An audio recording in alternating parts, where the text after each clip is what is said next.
Bonjour à tous, aujourd'hui j'aimerais vous présenter mes histoires préférées de gangsters.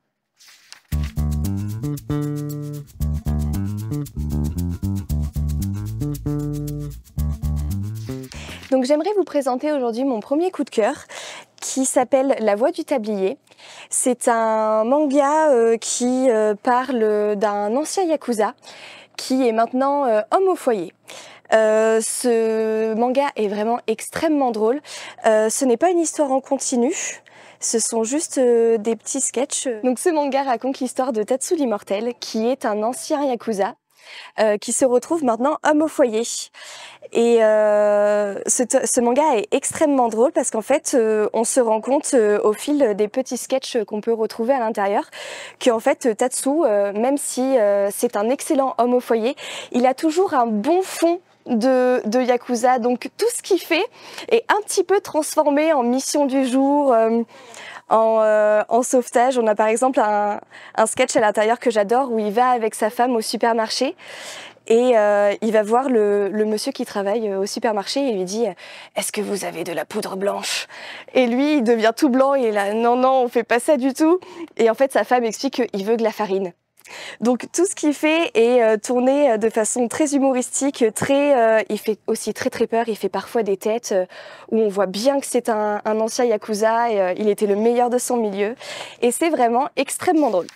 Mon deuxième coup de cœur est un manga qui s'appelle Sakamoto Days. Il est très similaire à La Voix du Tablier, sauf que cette fois-ci c'est une histoire en continu, ce ne sont pas des petits sketchs à l'intérieur, mais l'histoire est quasiment la même. On peut suivre du coup l'histoire de Sakamoto, qui est lui aussi un ancien yakuza et qui un jour, quand il va dans une petite supérette, tombe fou amoureux de la jeune fille qui tient cette supérette et décide de tout arrêter du jour au lendemain. Donc il se pose, il tient sa petite supérette avec sa femme, sauf que lui aussi était le meilleur dans son milieu. Et un jour, il se fait retrouver par ce jeune homme qui est son ancien apprenti et qui, lui, a une particularité, il est télépathe. Il peut lire dans les pensées. Donc il s'entendait très bien avec Sakamoto parce que Sakamoto est muet, il parle très peu. Et en fait, il va retrouver du coup son ancien maître et va devoir s'allier avec lui pour repousser les méchants parce que Sakamoto va se remettre entre guillemets à devenir pas un yakuza cette fois-ci mais un héros pour protéger un petit peu les gens du quartier. Et en parlant de nos personnages muets préférés, j'aimerais maintenant vous présenter Il faut flinguer Ramirez. Alors, ça parle de Ramirez, qui est un ancien assassin de la mafia mexicaine. Il est maintenant reconverti en vendeur d'aspirateurs, le meilleur dans le milieu. Et un jour, alors qu'il est au travail, il va se faire reconnaître par deux individus qui vont tout de suite l'interpeller et appeler leur boss en disant on a retrouvé Ramirez, sauf que le boss du cartel ne tolère pas que Ramirez ne soit pas mort mais qu'il soit toujours en vie et qu'il ait un travail à peu près normal. Donc ils vont le poursuivre pendant tout le tome et essayer de flinguer Ramirez. Et mon dernier coup de cœur, mon préféré que j'ai gardé pour la fin, est le roman Six of Crows. Donc là, c'est le premier d'une duologie, il y en a deux.